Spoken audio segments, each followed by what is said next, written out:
Hey there, Hoops fans. How you doing? It's your boy, Jonathan Macri, with you for a fresh episode of NBA Takedown, where we just had some breaking news, guys, that talk about coming out of left field. That came from outside the ballpark. Maybe we'll get an impersonation out of it. I don't know. I'm going to introduce Shawn first. I'm going to let him just take a minute to decide if he wants to start this Monday off like that. Shawn, how you doing, buddy?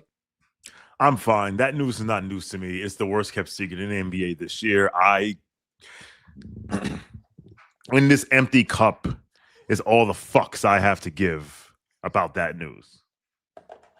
Shawn, of course, is referring to the news that the Milwaukee Bucks, in a shocker, I almost fell off my chair, are taking calls on a guy who has wanted to be anywhere the fuck else but Milwaukee for the better part of a year, actually more than a year. Again, just absolute stunner. So next I'll introduce Jeff Johnson. Hello, Jeff. How are you? I'm chilling, man. I'm absolutely stunned by the news that the Milwaukee Bucks are open for business and will take trade offers, any offer on Mr. Giannis. I actually do. There is a small part of me that wonders, and we could get into the draft lottery. We could start there and we'll go and then talk about teams, actual basketball teams that are still playing basketball, or not, as in the case of the Sixers. I do wonder if the fact that the Bucks did not jump up into the top four of the lottery, was that the final straw? Which you could tell me it was. No, I mean, yes, there would have been but even then it's like, all right, let's say they jump to fourth. Then it's like, okay, we're gonna trade this guy. We're gonna trade this pick for the pick and Kuzma and Miles Turner for. I mean, who the fuck would they even get to make a difference at this point? Who is the player that's like? It's like when, I'm sure we'll get to them later, the Sixers fans, when they're copium saying this trade was lost at the deadline. It's like, all right, you shouldn't have traded Jeremy Kane, but I doubt you win the series with him. But like, who are you getting that would allow you to beat this team? Who was that was realistically, legitimately available? There are haves and there are have-nots in the NBA, and I think what this playoffs has revealed is that there is perhaps a clearer line of delineation between the haves and the have-nots than many suspected. And if you are not close, and there are some teams that maybe talk themselves into the fact that they were close at points in time this year, that I think it is becoming clearer that they are maybe a little farther away than they realized. So yeah, just a wee bit. A little. Jeff, do you have any fucks about what's going on with the Bucks? Or well, John, I will just tell you this: the only business I am is the business of winning championships. So however it happens, that is where I will be. I mean, absolutely. Who could argue with that? I do want to talk about the lottery briefly before we get to the basketball.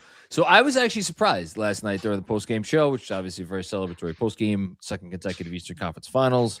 Pretty cool to be able to say that there was like a handful of super chats who were like, what a great Sunday of basketball, not only because of the Knicks, but also lottery gods smiled upon us. And some laughing at the Nets because why not? Might as well laugh at the Nets. But also because the Pacers fell to the fifth pick and thus do not own their draft pick. And I made this an analogy earlier today when I did the playoff hangover with Jeremy, but I'm going to add a little bit to the analogy. I basically analogized it to a dad going into a casino and betting their kids' life savings or college tuition, account on black. And that's what the Pacers did here and came up red. I actually want to go a step further because it was like them doing that, but like, yeah, you know what? My kid's like a C+ student anyway. So like, what's the big deal? And that part of the analogy, I feel like I need to add in because, and shout out to the Hoop Collective, who has not had a banner a couple of weeks, but they did make this point earlier today. The Pacers are cheap and the Pacers owners do not spend money and they do not go into the luxury tax. So that is the other part of the reason why they traded this asset that turned out to be a pretty damn good asset for Ivica Zubac. but they were like, okay, even if we end up giving the pick, we still get this guy on the cheap. So it's really no harm, no foul. I wonder if anybody who's having a worse day today. I'll ask both of you guys, Pacers fans or Sixers fans? Yes. Neither. Okay. Two very different answers. Have you been on Twitter much the last 24 hours? Because one fan base held a 7-8 hour space on how the NBA is rigged and how capitalism is tearing things down because they did not move up to the top 3. Can I guess who? Hold on. Yes, you can guess. You can guess. Hold on. A team of a fan base of a team that was in the lottery running, right? Yes. Saying that the NBA is rigged? And the NBA is rigged. This is BS. It's because of this and that and billionaires and corruption. I'll give each of you a guess and I'll give you a hint. All right. Don't give me. I know who it is. Oh, you know the answer? I didn't see the space, but I know who it is because it's always them. Now I'm going to feel like an asshole because I'm not going to get it. Is it the Nets? Ding, ding, ding. They are all 87 of them. That was going to be the hint. I was like, how many people were in the space? The hint was going to be there were 87 people in this space. They are, and you have to remember, this is the same fan base 10 days ago was skipping up and down the timeline about Mikal Bridges and how he wasn't doing and and the lottery's coming and and they are in because I was just in the Twitter space, shout out to Hoop Spaces, and I realized that Shawn Marks is their version of Steve Mills. But they defend him. No, it's split down the middle. Now we're getting split consensus. The tide is turning. There's been for years. No, ever since the whole Big Three ever went up, there's been a loud contender. Which one? Like Shawn Marks. Well, Shawn Marks is only oversold one. V2. Oh, V2. Yeah. That Electric Boogaloo. That's a good nickname for them. I'm running with that. But there's been a very, very, I would say it's probably been split 60-40. There's like 40% of people that are like, Shawn Marks is a clown and needs to go. And to the fact that when there were people, and shout out to my man Cash, because there are people trying to blame the NBA or whatever, and he's like, you blaming the NBA and it's being rigged, these conspiracy theories, takes the responsibility off of the management of the team, which is the owner, Joe Tsai, and the general manager, who was pointed out to me, I forgot, Joe Tsai didn't hire Shawn Marks. He inherited him. Who hired Shawn Marks? Who was Prokhorov. Oh, that's right. It was Prokhorov. He inherited him. And usually when you inherit, when you get a team, you bring in your own people. But you know why I say he's their version of Steve Mills? Because you know what those two are very, very good at? Keeping their jobs. Steve Mills was the Michael Jordan of keeping his job. Dude. Doesn't he still work for the Garden in some capacity? I think he's on like a board somewhere or whatever. All I'll say is this. I don't think Leon Rose would have took the job if he knew that Steve Mills could be any way, shape, or form have any influence in anything basketball related. I'm sorry. I just was thinking of Steve Mills in a basement somewhere talking about his red stapler. I knew you were going.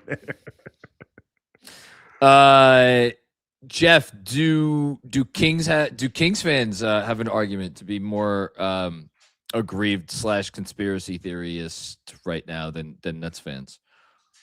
Unless they want to argue whether Eddard Stark was lured to King's Landing by nefarious means as opposed to his own arrogance, then maybe. But other than that, yo, bro, I don't know what to tell y'all. Y'all haven't been bad enough.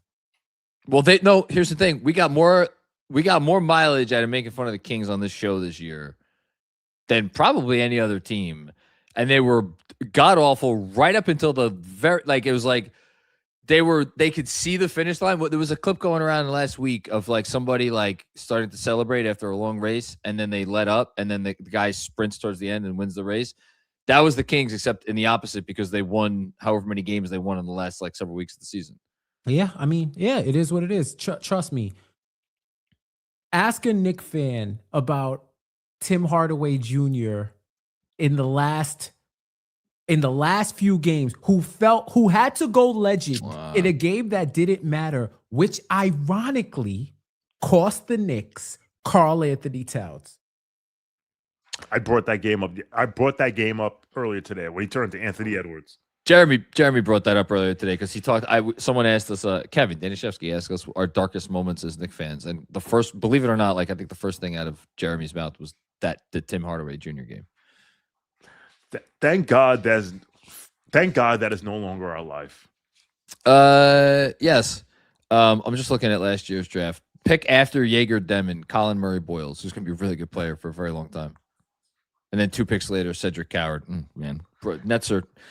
Maybe there was a conspiracy against the Nets, and the conspiracy I like is Denham though, but he's fine. Colin Murray Boyles. He's fine. I don't think he's like 21st pick plus fine.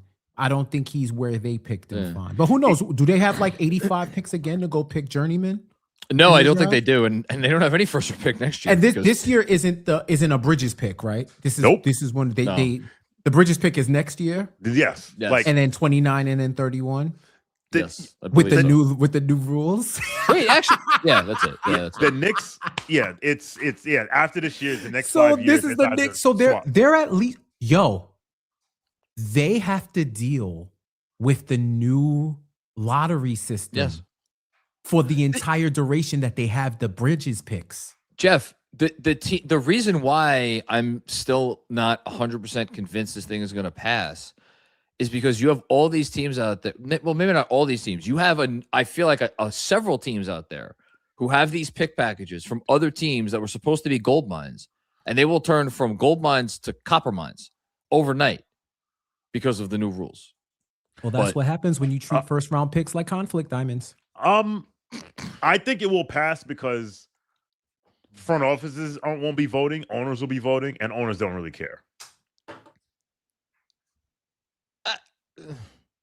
Like, owners don't really care about the lottery. They just like I said it earlier. They want to be able to sell hope to their fans. Yes. So what happens is, even with the new lottery odds, it just gave more. Like, usually when you go, like, in 2017, if you were like 11th, you're like, I'm gonna be 11th. Now you're like, hey, I could be Dallas. That's true. Yeah. Or Chicago yesterday, who moved up to 4. We'll see what good that does them. All right, let's talk. You want to do Philly now? Yes. Jeff, how you feeling about who do you think's down worse, the Philadelphia 76ers organization in terms of what they have on their plate coming forward, or the Sixers fan base?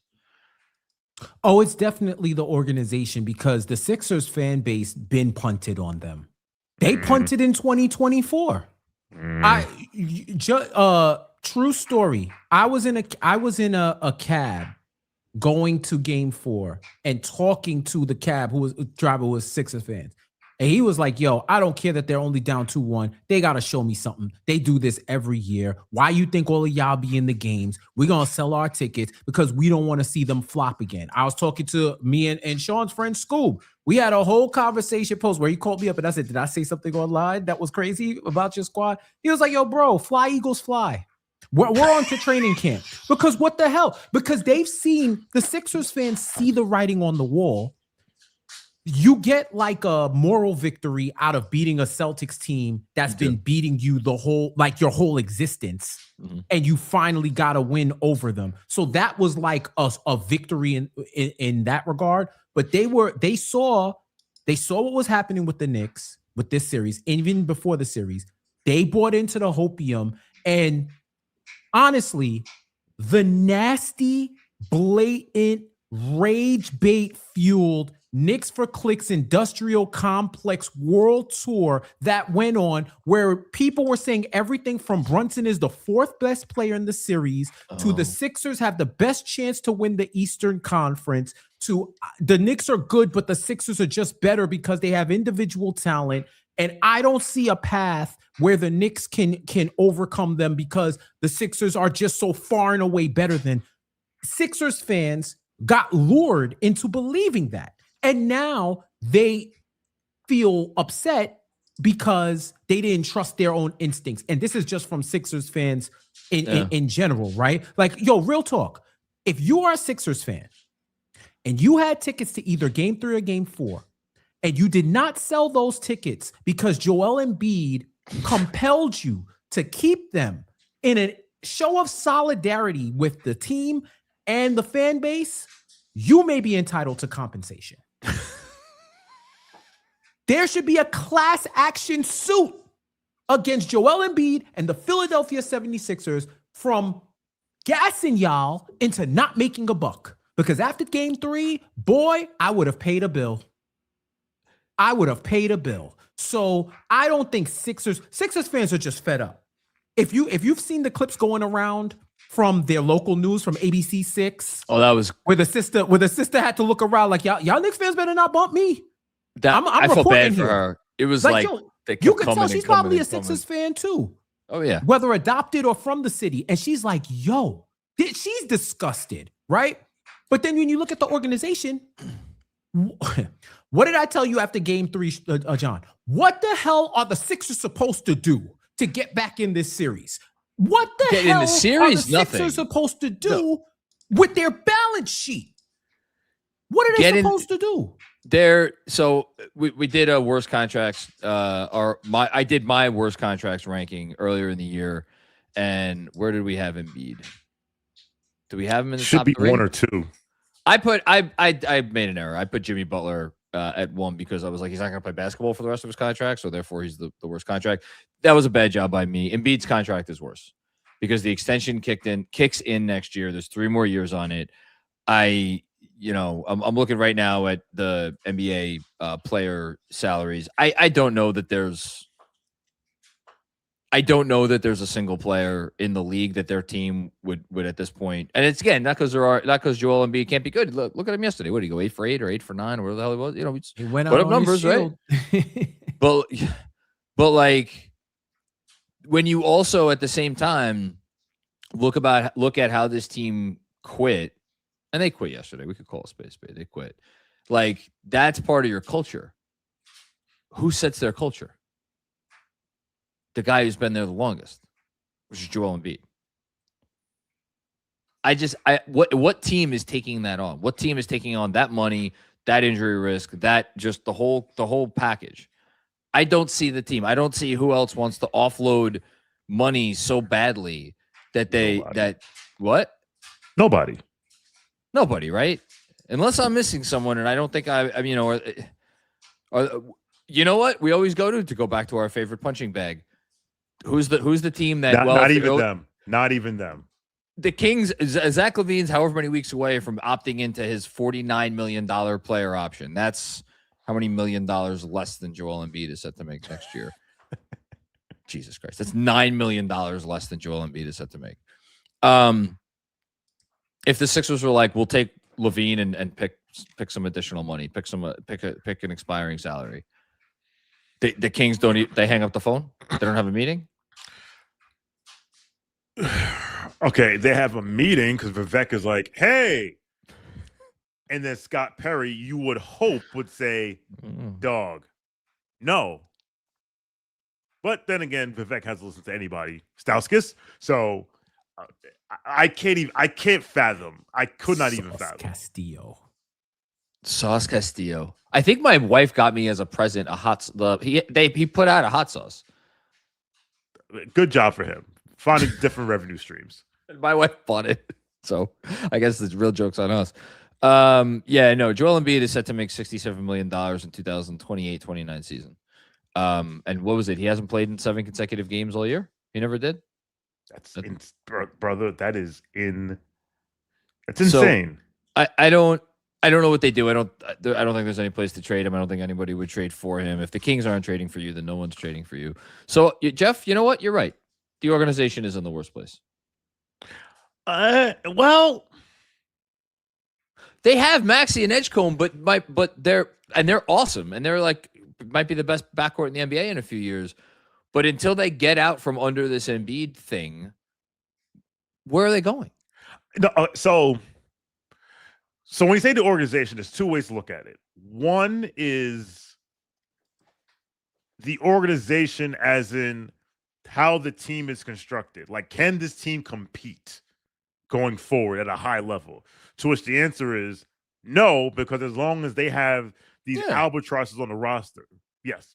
Now, the organization, as in the people who run the organization, clearly this was supposed to be a gap year, not a gap year, but a year they weren't going to contend because they traded Jared McCain. They didn't do anything at the deadline. The Paul George suspension, Hail Hydra, allowed them, which greased the wheels for the McCain trade because it got them under the luxury tax. So Josh Harris, and by extension, Daryl Morey, were like, man. Whereas and here's the thing, the Sixers fans went into the season expecting fuck all. They had no expectations for anything. They had a 35, 36 win over under, something like that. And then they have VJ and they have Maxey, and they're like, this team is fun. But they still had their guard down. They're like, this team is fun to watch. Yeah. We don't expect anything. Joel comes back, he looks good, whatever. And they're like, I'm not going to fall for the Benedict tailpipe, whatever. And then they come back from 3-1 against Boston. Because I think even going into that series, they're like, we're going to get roasted. Like, the highlight of their season would have been winning that playing game, and like, we're going to get roasted by Boston. It's whatever. And they win game 2, and then they go down 3-1, and then they fight back. In fact, here's what I'll ask you. Yeah. If you're a Sixer fan, I know. Would you rather have lost game 7? This is an impossible question. This isn't a fair question. With the knowledge knowing that you know have now, yes. Knowing you know what? Now. No, because of the history. If the Knicks are gonna clap us, fine. They've done it before. But if we could say, if I wasn't expecting anything, but you say we could beat the Celtics in a game 7 in Boston, few teams have done that. Yeah, I'll take it. I think it depends on what happens the rest of this Knicks playoff run, and I think it depends on what happens in Boston this summer. Because I could even see a world where, like, depending on what the Celtics do, the Sixers could be like, we ended the Boston run or something. But now that's a two-way street, because what if this emboldens the Celtics to try to go for them to be the team that gets Giannis, which I know Simmons did a whole thing on his pod about. Then I don't know. Them guys is cooked, man. They could get Giannis. They could get who, Boston, bro. Yeah, they're cooked. You think Boston's done? Yes. Ooh. I don't think that. I'll go a step further. The New York Knicks will not have to worry about the Boston Celtics in real life for the next couple of years. Maybe the media might make it so. They're not on the level of the Bacas. They are not on the level of right the now. They're not on the level.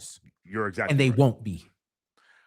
I won't necessarily go that far, even though I'd love to. Fuck them. But hey, did Mensa body swap with No, come on, man. Enough is enough, bro. Stop the jinx shit. Stop the fake humility. What are they going to do? Tell me what they do in the offseason that makes your hesitation become prudence. Trade Jaylen Brown. Trade Jaylen Brown for yes. That's for who? It. Or period. I look, I'm higher on Giannis being still a significantly relevant star in the league than probably you guys are. I think if they figured out a way to get Giannis for Jaylen Brown, I think I would take notice of that. I'll say two things. One, in this new CBA, the path forward may be, if you have the one max guy, there has to be a bunch of role players. So you trade Jaylen Brown, you get like two role players on solid deals. Who? Yeah, that's easier. No, Shawn, but I respect where you're coming from. That's easier said than done, man. Well, everything's easier said than done. Yeah, because, but again, there's no super unless it's Giannis. And again, Giannis is 32 years old and has not made lower leg injuries. Yeah, has not made out the second round since God knows since 2021. Like, anyway, but the reason why I asked the question, would you rather have lost Game 7, knowing what you know now, is because winning that Game 7 and then facing the team that the national media has told you all year ain't that good, raised their expectations to a level where these clowns were watching Embiid and Maxey and Edgecombe and Paul George laughing during a generational belt to ass in Game 1. They thought, oh, these guys aren't even taking this seriously. We'll be back. They thought that was a sign. They got this. They bought all the way in, and the Sixers and Lucy took the football away again. Shout out to Philly. Just great. As Josh Hart said, just great sports city. My favorite quote from after the game last night. And what's going to be even better is the Eagles about to see the same thing this season. I cannot wait. And I'm going to rub it in Cat and JB's face. Ooh, I cannot wait. I'm going to tell you something right now. Eagles Giants at MetLife this year is going to be a bloodbath, not on the field, but in the stands. Oh, because they're coming for blood because they want to replicate it. Listen, I've seen big ass EAGLES Eagles chants in MetLife because whatever the team was bad, whatever. But like, it's going to get nasty. Me, a fan of the team in the other conference in another division, just could sit here and watch it with my popcorn and just observe. Bro, I bet you will. Okay. Let's talk about some teams that are still playing basketball. Before we move on. Oh, yeah, sure. What else? I want to say one thing. Oh, because we haven't said enough about the Sixers, please. Oh, we haven't said enough. And I thought of this. Let me do this right here. Okay. This is a picture I took on November 20th, 2019. I was at the former Wells Fargo Garden. Yep.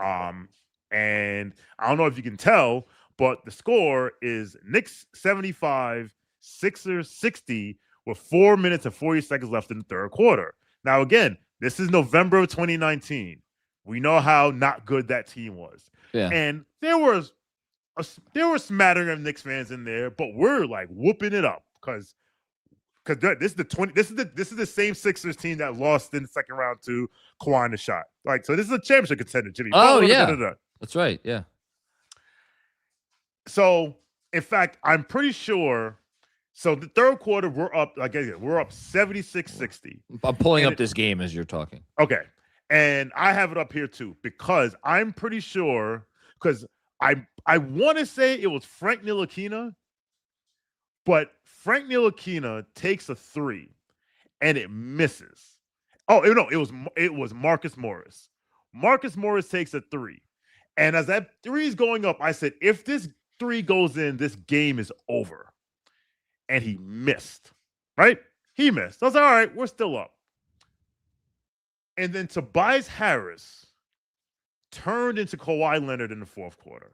And I have the stats here. I mean, I'm looking at the box score right now. This Tobias, is not in third quarter. In the second half. So Tobias didn't have a great game. No, it wasn't Tobias. Yeah. Maybe I'm conflating the game. Whatever. But there was maybe I'm conflating the game. But I was at this game. Mike Scott had a big game. Is that who you're thinking of? That might have been it. Or James Enos the third? It might have been it. So the point is, my God, this is a the box Sixers score. come back and they win the game. Like they come back and they win. And with a minute left, the game is sold to the way. The entire Wells Fargo Center crowd begins chanting in unison, New York sucks, New York sucks, New York sucks. And I sat there with my wife and 3-year-old Zakovan H listening to this chant, and I couldn't do anything about it. And I said to myself, I will have my revenge, whether in this life or the next. Well, I thought 2024 was my revenge, but God had a different plan for me. God had a different plan for me because the energy in now Xfinity Square Garden yesterday was the total opposite of that night in 2019. And as they say in church, won't he do it? That's a great story, Shawn. I really enjoyed that. Thank you. Do you realize you witnessed tied for the third highest scoring game of Frank Ntilikina's career in person? Yes, he was cooking that day. Cooking with gas. And also, I'm pretty sure that game was the game where, Ben Simmons took a 3 and hit it. And that was his first 3 of the season. He attempted 1 3 and he hit the 1 3 that he attempted. Man, Sixers fans, I don't know what to tell you. Maybe find a new team or new sport. Okay. It'll be hockey. EAGLES. I tell you, man, they all said like, oh, basketball. Yeah. Y'all watch basketball? I'm watching training camp. What you talking about? I'm watching the combine. They can't even turn to the Phillies because they suck too. I know. And there was a game. The Phillies were playing the same day. At the same time. And I only know this because of the tweet that was going around. The hockey team also got swept. So it's really good. Yo, they got swept out of 2 playoffs in the same weekend. That's a nasty weekend of sports in Philly. That's a nasty sports weekend, bro. Philly's y'all are banned for talking any type of banter. No, until rest of 2026. You know that's not going to stop them. No, of course not. I'm just saying, like, you're on mute. Not you, the fans. Speaking of people who maybe are going to be banned, Victor Wembanyama. I was very curious to get your guys' takes on this. How were you watching the game live at the time? I was not. I wasn't. I think I had finished doing some post-game stuff and hanging with the wife, and I all of a sudden opened the Hell site and I see Wembanyama trending also with flagrant 2. And my first thought was, who the hell knocked this man out to receive a flagrant 2?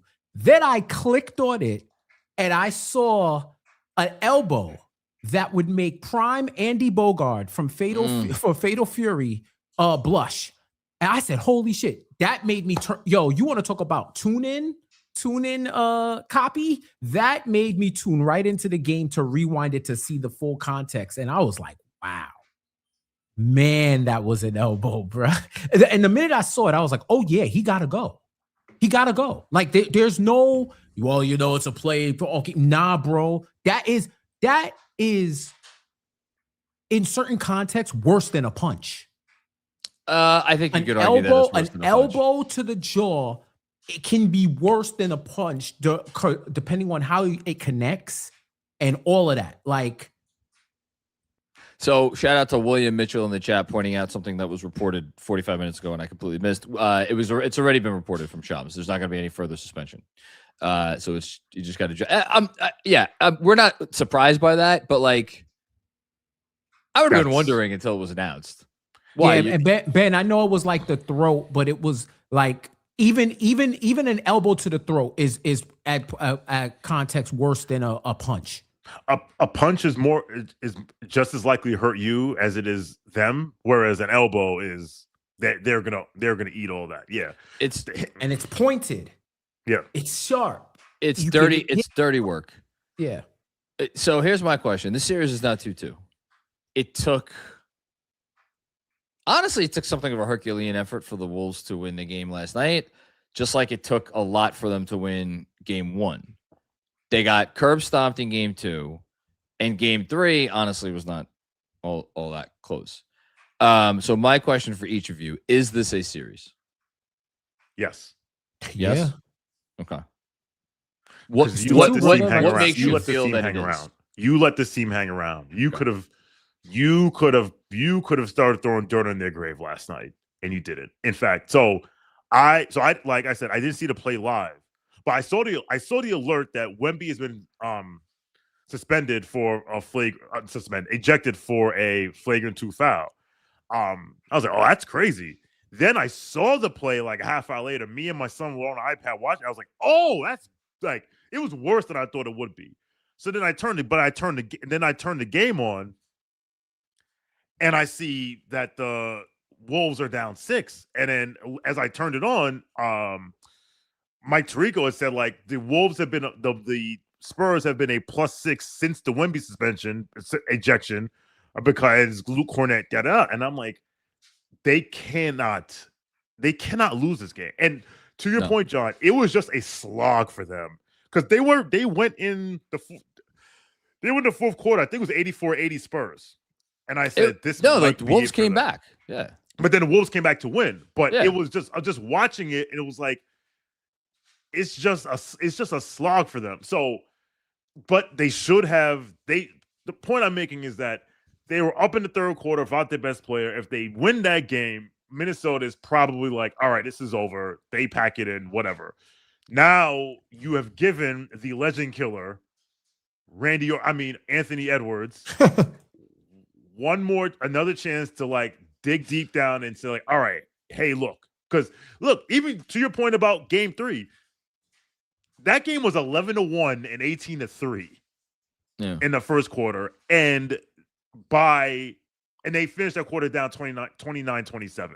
The Wolves did. So it was impressive. Yeah. They're not like, listen, I think I'm not planting a flag here, but the winner of game 5 is going to win this series. And in fact, the winner of game 5 will win game 6. So I'm the one who put money on the Wolves before the series started to make the finals, which I know probably sounds insane. But I did the same. I'm with you, brother. I did the same thing. I liked the value, as they say. It was hella value. It was like 100. It was like 100-1. It was very good value.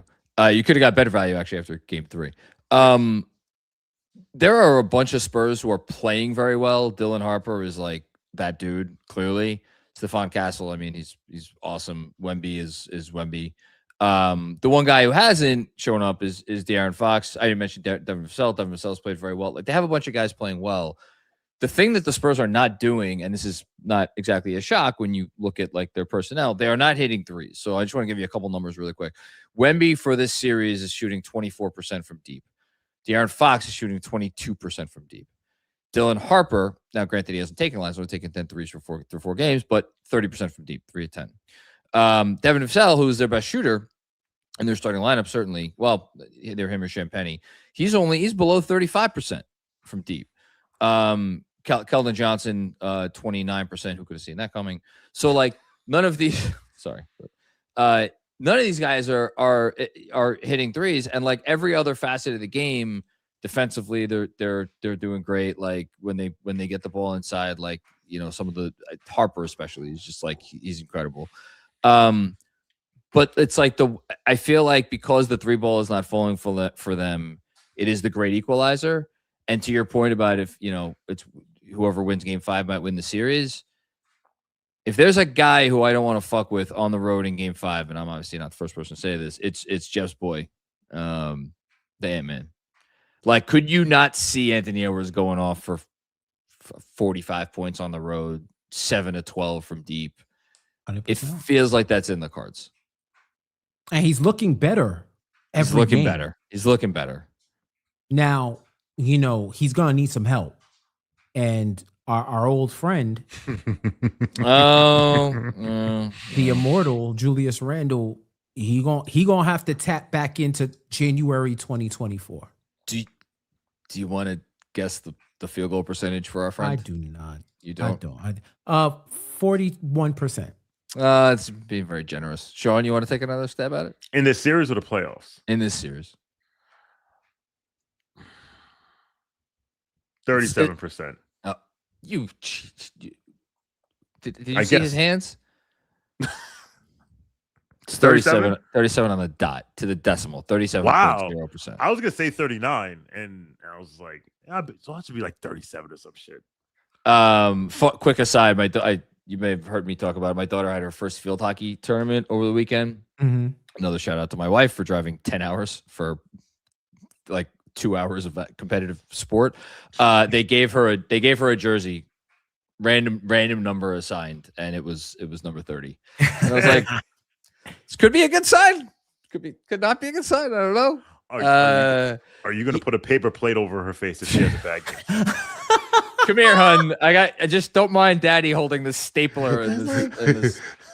Why does my face say Dixie, Dad? That's a deep cut for those who do not know.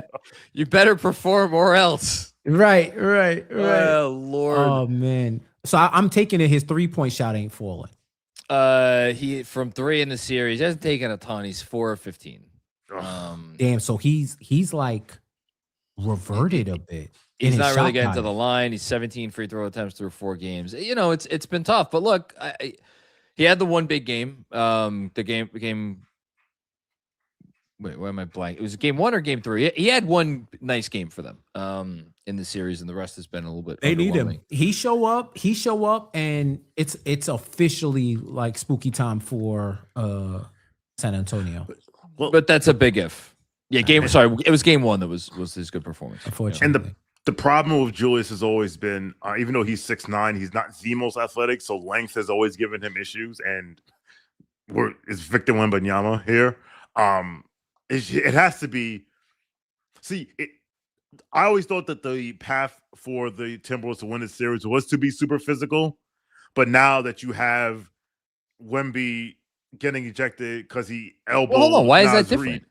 Well, why is what different? Why should that change? Why is the path no longer for them to be super physical? So because Nas Reed, basically, I'm not gonna say that he deserved it, but Nas Reed was being, according to the fucking Spurs coach, he deserved it. Yeah, and that was a wild soundbite, by the way. But so shout out to my man Chris Barnett, who was pointing out that like there's a play where like they're going for a rebound and Nas hit him in the nuts, and like Nas was like he was habitually line stepping with the physicality. So now I believe that for game 5. Well, 1, usually when you catch an elbow to the jaw, you're not going to be as physical. And 2, I think they might just call it tighter because it's the classic, like, all right, the refs let things go too far, then someone goes too far, and now we're going to let it be tighter. So I don't know how physical they're going to allow them to be. And, like, that's the ace in hole for Julius. Like, well, I can be physical. I'm going to put my shoulder in your chest. So if that is not, if they turn that down, it could get spooky for Minnesota unless Ant-Man has the legendary Ant-Man performance on 1 3/4 legs. If you believe in NBA conspiracy theories, there's going to be a tight whistle tomorrow night. Yeah. You'll know in the first 3 minutes. You'll know. Yeah. You'll know. Jeff, you believe in conspiracy theories or no? Yeah. Depends on what it is. I dabble a bit, but I do think after something like a physical altercation that results in a suspension, the next game is usually we ain't allowing that bullshit tonight, fellas. That's when it gets to every ticky-tack call is called a foul, and then the crowd starts booing. You remember when they used to chant "Let them play"? Yes. When the refs started getting too involved and started calling fouls, and the crowd is like, "Yo, bro, we didn't come here to see y'all." We may get that in the first couple of minutes. And then to Shawn's point, I believe it would be at Minnesota's disadvantage if they would significantly if they legislate out their level of physicality. Imagine if that happened with No. All right, we have 5 minutes left because me and Shawn both have to go. Very quickly on the Cavs. I don't know if I said this at the time. I'll say it now. I did not watch the first 2 Cavs games against the Raptors because I think it was like timing, whatever. And I was like, they're going to win this series in 5 games. And I've watched every Cavs game, most of every Cavs game in the playoffs since then. I don't know when's the last time I've been less impressed by a team that is in the like. I'm sorry, they're in the middle of the second round. Like they haven't lost a home game yet, right? So like they could win tonight very easily, beat Detroit. Can the Cavs show fuck anything? Anything. May I remind you that they're shaking his head. They're depending on James Harden, who was until Dude, he 3 shots late in the fourth. Season. He saved their season in the fourth Yes, quarter. yes, with 3 shots after being complete in a cocoon for the first 45 minutes. Like that's correct.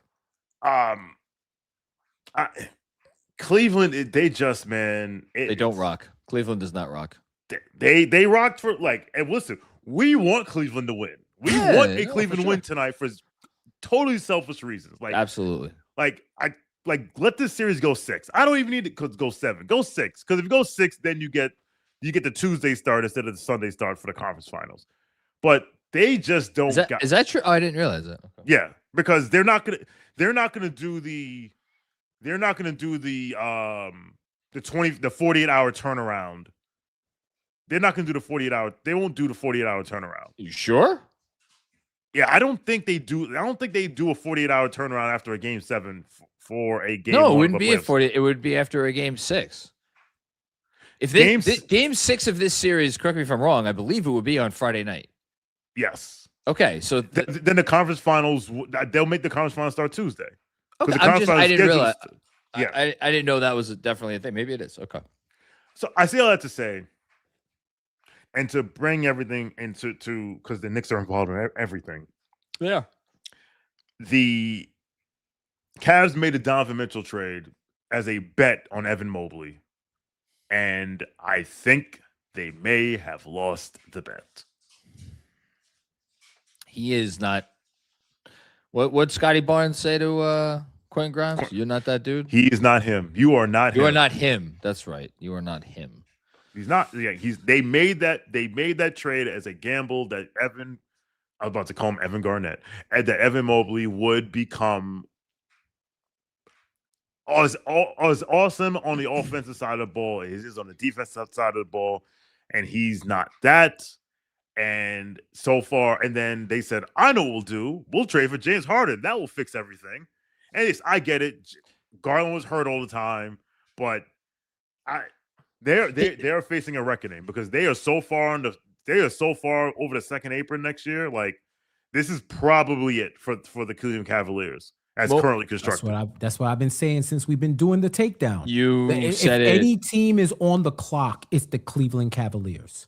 Like I actually think they're on the clock whether they win or lose. Like they would have to win the chip to keep this team as is for another year. But after what you see, even from what you've seen so far, like how do you keep that team together? Evan Mobley and Jalen Duren are having a trick off with the way they've both been playing. And it's like, yo, bro, why is Jared Allen playing tougher than you?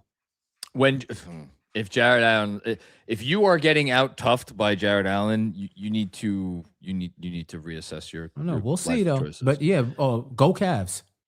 Go Cavs. Not too proud to say that as a Knicks fan. Like, go Cavs, please win this. I wonder how the Cavs fans feel.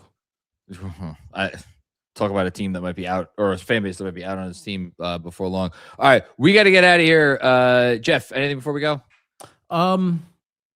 Rest up, OG. Have a sensu bean milkshake and start studying the dossiers because, Oh, and by the way, the Knicks are the most dominant team in NBA playoff history to this point by the numbers. Yep. And they're the most dominant Knicks team I've ever seen. And I still don't know who they are, but these guys can't go nowhere ever again. They are the team that we have been waiting 2 years for them to become. And dare I say it was worth the wait. Shawn, last word. We're getting out of here. This team is different. Like, push your if there's any ever a Knicks team that you need to push your PTSD aside for, it's this one.